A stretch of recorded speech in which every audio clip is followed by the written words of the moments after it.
আজকের বেলগাছা ইউনিয়ন বিএনপির কর্মী সভায় আমার ছোট ভাই সভাপতি সাবেক চেয়ারম্যান জনপ্রিয় চেয়ারম্যান মাহবুব রহমান উপস্থিত আছেন। আমাদের কুড়িগ্রাম জেলা বিএনপির অভিভাবক, আমাদের সকলের প্রিয় কারাবরণকারী নেতা মুস্তাফিজুর রহমান মুস্তফা। উপস্থিত আছেন আমার বন্ধু রাজশাহী বিশ্ববিদ্যালয়ের সাবেক ছাত্রনেতা, সোহরাওয়ার্দী হলের ছাত্র সংসদের সাবেক ভিপি, একজন শিক্ষাবিদ এবং বিশিষ্ট সাংবাদিক অধ্যাপক হাসিবুর রহমান হাসিব। এখানে আমার ভাগ্নে নামাজে গেছেন সোহেল হোসেন কায়কোবা, সদস্য সচিব জেলা বিএনপি, এবং আপনাদের সকলের প্রিয়। অনেকক্ষণ বক্তৃতা শুনতে শুনতে আমিও তখন ঝামড়ি গেছি, তোমরাও এরকম ঝামড়ি গেছে। তারপরও আমার ভাগ্নে এই যে হাসিব উঠিয়ে যাই হোক কিছু তালি টালি পাওয়া গেছে, এটা আমাদের খুব ভালো লাগছে। আর আমার রাজা ভাইয়ের বেটা আমার ঠিক হওয়া দেখছে মমতাজ তোর না? হ্যাঁ, ভাই ভাত খাওয়া আছে যদি খোবা চান না, আমি তো ইয়ার লোক পৌরসভার লোক, তোমরা খাওয়াইবি। তা আমি মন্ত্র করে তোমরা যদি না খাওয়ায় আমার বাড়িতে তুই বাল্লি মাছ দিয়ে ভাত খাইস, কি করিস? হ্যাঁ, যাই হোক, আজকের বক্তৃতাটা যতগুলো শুনলাম সবগুলো রাজনৈতিক বক্তৃতা। আমি যেটা বক্তৃতা করব এইটাতে আপনাদের একটু মনোযোগ সহকারে শুনতে হবে। আমরা এখানে যারা বসে আছি, আমার মুস্তাফিজুর রহমান সহ আমরা যেখানে উপস্থিত আছি, এবং 51 সদস্য বিশিষ্ট যে আমরা কমিটি জেলা, একজনও ভোটার না, একজনও আমরা কাউন্সিলর না, এবং সদর থানা কমিটির আমরা তাদেরকে নেতা বানিয়েছি 41 জন, তারাও কোনো ভোটার না। তাহলে ভোটার কোন কাই কিভাবে হবে? আমার মামা বললো, ভাগ্নে বললো যে সদস্য কনভেনার এবং সদস্য সচিবকে আপনারা নির্বাচন করবেন, ভালো করবেন। ওদের কি দাম, আমাদের বা কি দাম? এখন আমার হাতে একটা বই নিয়ে আসছি, বইগুলো খুব ছোট। এইটা বইয়ের নাম হলো বাংলাদেশ জাতীয়তাবাদী দল, এটা গঠনতন্ত্র। এই গঠনতন্ত্রটা 22 ফেব্রুয়ারি 2010 সালে নির্বাচন কমিশনের যিনি উপসচিব জেসমিন টুলি, উনি এইটাতে স্বাক্ষর করেছেন। অর্থাৎ সরকারিভাবে এইটা আমাদের গঠনতন্ত্র। কে লিখছে? বেগম খালেদা জিয়া। বেগম খালেদা জিয়া এই বইটা উনি জমা দিয়েছেন। তখন একটা পার্টির গঠনতন্ত্র যদি না থাকে, সে তো পার্টি না, তা যে কোনো লোক তো যে কোনো মুহূর্তে একটা দল হতে পারে। কিন্তু খালেদা জিয়া এইটাকে জমা দিয়েছে।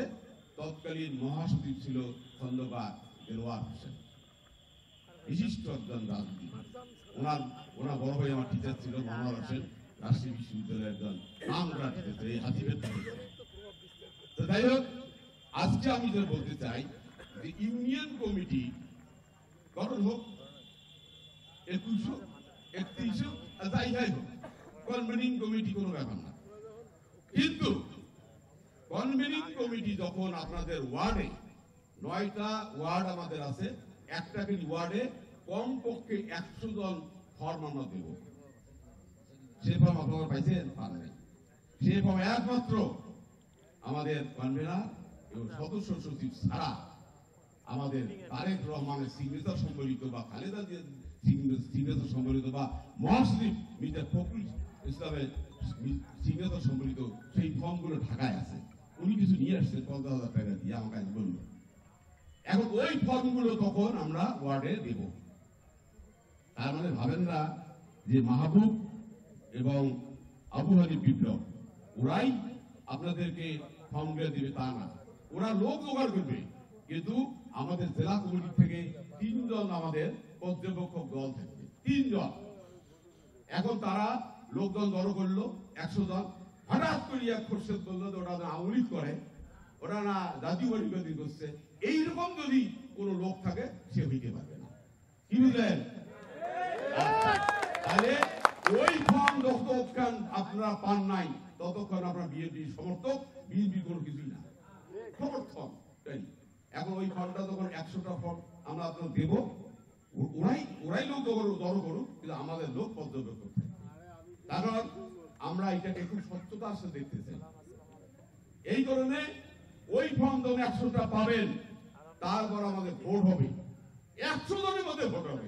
এখন যদি মনে করে মাহবুব যদি মনে করে বা আবু হানিফ যদি মনে করে যে ভাই এটা ওয়ার্ড খুব বড়, 100 জন হওয়ার নয়, সেক্ষেত্রে আমাদের কনভেনার, সদস্য সচিব বা আমরা যারা আছি তারা আমাদের পারমিশন নিয়ে 50টা বাড়াইতে পারি বা অথবা আরো 100টা বাড়াইতে পারি, কিন্তু এটা আমাদের পারমিশন নিয়ে করতে হবে।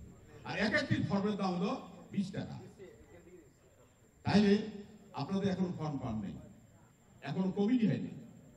এখন কমিটি হওয়ার পর ওই 100 জনের মধ্যে 51 জন হবে কি নির্বাহী কমিটি। নির্বাহী কমিটি পর্যন্ত নেতা, সেই নেতা নির্বাচিত হওয়ার পর 100 জনের মধ্যে হবেন কে 2 বছরের জন্য একজন থাকবে সভাপতি, 2 জন সহসভাপতি, একজন সাধারণ সম্পাদক, একজন প্রচার সম্পাদক, একজন দপ্তর সম্পাদক, একজন সাংগঠনিক সম্পাদক, একজন কোষাধ্যক্ষ সমন্বয়ে গঠিত 51 জনের কমিটি।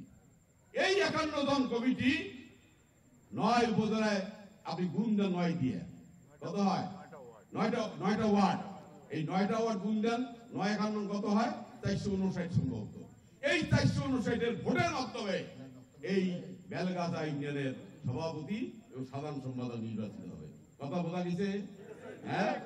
অতএব আপনারা ভাবিয়েন না যে আমি কনভেনার হতে পারলাম না, আমি সদস্য হতে পারলাম না, আমার নেতাকে চলে গেল। এই সোহেল 23 নম্বর ছাত্র দলের সদস্য ছিল, 23 নম্বর।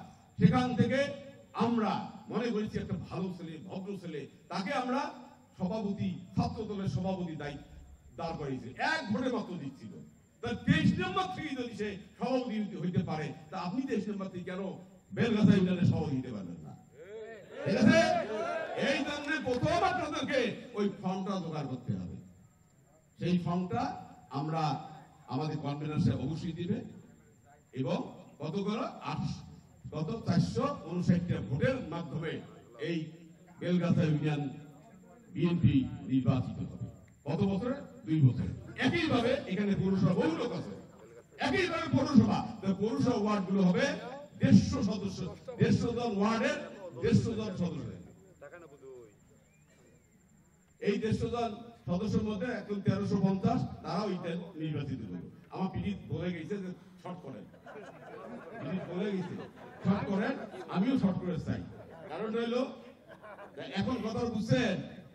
হ্যাঁ, এখন এই গঠনতন্ত্র যার নাই, এইটার দাম 200 টাকা।